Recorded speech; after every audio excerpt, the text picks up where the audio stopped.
2024 లేదా 25లో డిగ్రీ లేదా బీటెక్ చదివారా? సాఫ్ట్‌వేర్ జాబ్ కోసం ఎదురు చూస్తున్నారా? అయితే కోడ్ జ్ఞాన్ 100 డేస్ కోర్సులో చేరండి. జాబ్ సాధించండి.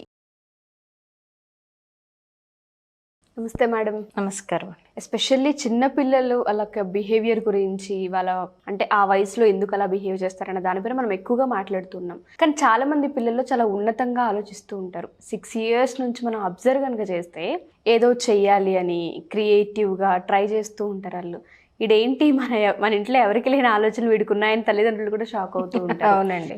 కొన్నిసార్లు అనిపిస్తుంది ఏంట్రా నువ్వు ఏమైనా పెద్ద బిజినెస్ మ్యాన్ అయిపోతావే ఏంటి అని కూడా మనం క్వశ్చన్ చేస్తూ ఉంటాము. ఒకవేళ తల్లిదండ్రులు దాన్ని క్యాచ్ చేయాలన్నా, వీళ్ళు ఏదో టాలెంట్ ఉంది, వీడేదో చెయ్యాలనుకుంటున్నాడని ఫస్ట్ అది గుర్తించాలన్నా, లేదు పిల్లల్లో ఆ ఇంట్రెస్ట్ ఉంది ఎంకరేజ్ చేయాలన్నా అసలు ఏ విధంగా అంటారు? అలా పిల్లల్లో నిజంగా ఆ వయసు నుంచి అటువంటి ఆలోచనలు ఉండే అవకాశం ఉంటుంది అంటారా? అసలు అవకాశాలు అయితే చాలా ఉంటాయి. పిల్లలు ఎక్కడ ఏం చూసి ఇన్ఫ్లుయెన్స్ అవుతారో మనం చెప్పలేము. అవును. ఇప్పుడు చూడండి, కొంతమంది మగపిల్లలు ఎక్కడో కిలోమీటర్ దూరంలో ఉండగానే ఒక కార్ యొక్క బ్రాండ్ ఈజీగా గెస్ట్ చెప్పేస్తారా? సౌండ్ని బట్టో, సౌండ్ని బట్టి స్పెసిఫికేషన్స్ కూడా చెప్పేస్తారు. షోరూమ్ లో డీలర్ చెప్తే గానీ అర్థం కాని స్పెసిఫికేషన్స్ అన్ని కూడా చెప్పేస్తారు మనకి. అంటే ఆ ఇంట్రెస్ట్ ని అలా గాలిలోకి వదిలేయకూడదు. ఒక చిన్న స్టోరీ చెప్తాను మీకు. 2010లో జరిగింది ఇది. ఓకే, రాబర్ట్ నే అనే ఒక 10 ఏళ్ల కుర్రాడు, 10 ఇయర్స్ ఆ బాబుకి ఏం చేశాడు అంటే, ఒక గేమ్ పైన ఉన్న ఇంట్రెస్ట్తో, గేమింగ్ మీద ఉన్న ఇంట్రెస్ట్తో గేమ్స్ ఎలా క్రియేట్ చేయాలన్న ఆలోచనలో పడ్డాడు. ఇప్పుడంటే ఆండ్రాయిడ్ మొబైల్స్ వచ్చేసి చాలా యాప్స్ వచ్చేసాయి, కానీ 2010లో అంత అవేర్నెస్ లేదు గేమింగ్ మీద. అప్పటికి కొంతమంది కాయిన్స్ కొనుక్కుని కాయిన్ వేసి గేమ్ ఆడుకునే సిచ్యువేషన్ లోనే ఉన్నారు. ఆ టైంలో రాబర్ట్ నే అని ఏం చేశాడంటే, ఆ బాబు నే గేమింగ్ అని ఒక ఫర్మ్ నేమ్ పెట్టుకుని ఎలా అయినా కూడా నేను ఒక గేమ్ని కనిపెట్టాలి అని అనుకున్నాడు. అనుకుని ఎవరితోనూ ఏమీ చెప్పలేదు, లైబ్రరీకి వెళ్ళాడు. అక్కడ ఉన్న విషయాల్లో హౌ టు డెవలప్ గేమ్స్ అలాంటివి ఏవో 2 పుస్తకాలు చదివాడు. చదివి కోడింగ్ ఒక 1 మంత్లో కోడింగ్ నేర్చుకుని ఆ గేమ్కి సంబంధించిన కోడింగ్ ప్రోగ్రామింగ్ తనే రాసేసి విత్ ఇన్ 1 మంత్లో ఒక యాప్ క్రియేట్ చేశాడు, గేమింగ్ యాప్ క్రియేట్ చేశాడు. బబుల్ గేమ్ అండి అది. బబుల్ గేమ్ క్రియేట్ చేశాడు. అప్పటి వరకు ఆ వయసు పిల్లలకి యాంగ్రీ బర్డే పెద్ద గేమ్. ఆ టైంలో రాబర్ట్ నే క్రియేట్ చేసిన బబుల్ గేమ్ ఏదైతే ఉందో అది 1 మిలియన్ డౌన్లోడ్స్ కూడా చేరుకుంది. అంటే 2010లో యాంగ్రీ బర్డ్ అనే ఒక గేమ్ని క్రాస్ అయిన ఫస్ట్ గేమ్ బబుల్ గేమ్. అంటే 10 lakhs పీపుల్ దాన్ని డౌన్లోడ్ చేసుకున్నారు. ఇప్పుడు ఆ బాబు వయసు 24, పెద్దవాడు అయి ఉంటాడు, కానీ ఏ వయసులో చేశాడు ఇది? 10 ఏళ్ల వయసులో, 10 ఇయర్స్ ఏజ్లో చేశాడు.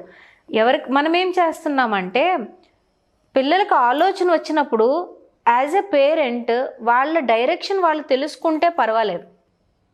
ఆ ఆలోచన ఏదైనా వచ్చినప్పుడు ఇది ఇంట్రెస్ట్ ఉంది మనం వాళ్ళకి తెలిసినప్పుడు ఆ డైరెక్షన్ ఇవ్వాలి మనం. ఓకే, ఆ డైరెక్షన్ ఇస్తే వాళ్ళు దాంట్లో ఎంత దూరం వెళ్ళగలిగితే అంత దూరం వెళ్తారు. ఎందుకంటే వాళ్ళగా స్వతహాగా వచ్చిన ఇంట్రెస్ట్ కాబట్టి. ఇప్పుడు గేమింగ్ ఆడుకుంటున్నాడు, గేమ్సే పట్టు కూర్చుంటున్నాడు, ఫోనే పట్టు కూర్చుంటున్నాడు అని మనం పిల్లల్ని క్రిటిసైజ్ చేస్తున్నాం.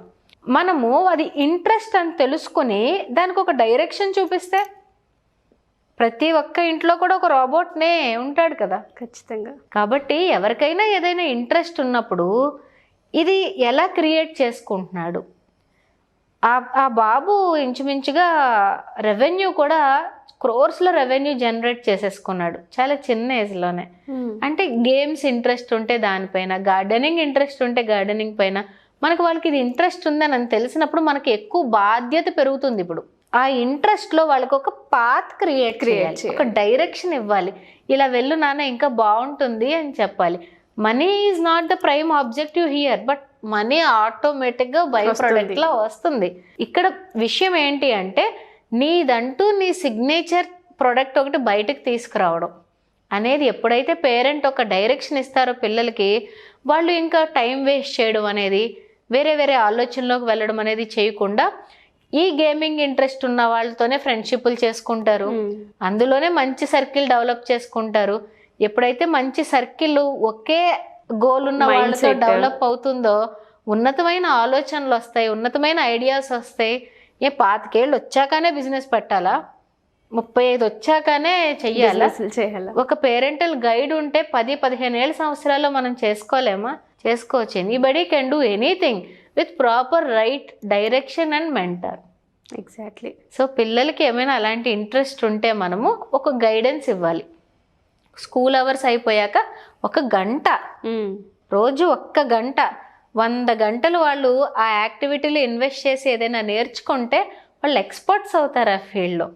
పేరెంట్స్ అందరూ కూడా ఒకవేళ ఉన్నతమైన ఆలోచనలు ఉన్న పిల్లలు ఉంటే, ఏదన్నా చెయ్యాలి అని వాళ్ళల్లో ఆ యాంగ్జైటీ ఉంటే డెఫినెట్గా అదొక బ్లెస్సింగ్లా ట్రీట్ చేసి వాళ్ళని ఎలా గైడ్ చేయాలని ఆలోచించాలి. ఎంత ఎత్తుకి వాళ్ళు మనం తీసుకువెళ్ళగలము అని ఆలోచించాలి. చాలా సందర్భాల్లో మీరు అన్నట్టుగానే ఏదైనా చిన్న చిన్న వస్తువులు ఇచ్చినా దాన్ని ఎలా పడితే అలా మొత్తం తీసేసి మళ్ళీ అటాచ్ చేయడానికి, కొత్తగా దానికి డైరెక్షన్ ఇవ్వడానికి ట్రై చేస్తూ ఉంటారు. ఆ ప్రాసెస్లో మనం అందరం అనేది ఏంటంటే 100 పెట్టి ఖర్చు పెట్టాం, పాడు చేస్తున్నాడు, లేదంటే ఏవో గేమ్స్ చూస్తున్నాడు, ఏదో మాకు తెలియని భాష ఏదో చూసి అవేవో వింటున్నాడు, వాటి మీద ఎక్కువ టైం కేటాయిస్తున్నాడు, బుక్స్ కానీ లేకపోతే టీచర్స్ చెప్పింది కానీ అసలు పట్టించుకోవట్లేదు అన్న ప్రాసెస్లో ఎక్కువగా మనం ఆలోచిస్తుంటాం. బట్ ఎక్కడో వీళ్ళకేదో క్రియేటివ్గా చేయాలి అంటే parent the other side of the coin కొంచెం పాజిటివ్గా చూడాలి. ఏమో ఒక టాయ్ క్రియేట్ చేసి దాని పేటెంట్ రైట్స్ తీసుకుంటే హీజ్ ఎ మిలీనియర్ కదా. ఎగ్జాక్ట్లీ. సో కొంచెం పేరెంట్స్ ఆ పాజిటివ్ అవుట్లుక్లో కూడా ఆలోచిస్తూ ఉండాలి. Thank you so much madam. అంటే ఎప్పుడైనా చేయొచ్చు బిజినెస్ అనేది, వాడికి నిజంగా అసలు ఆ 10 yearsలో థాట్ రావడం ఏంటి, 10 లక్షల మంది డౌన్లోడ్స్ అంటే అసలు అది చిన్న విషయం కాదు. Thank you ma'am. Thank you so much. Thank you very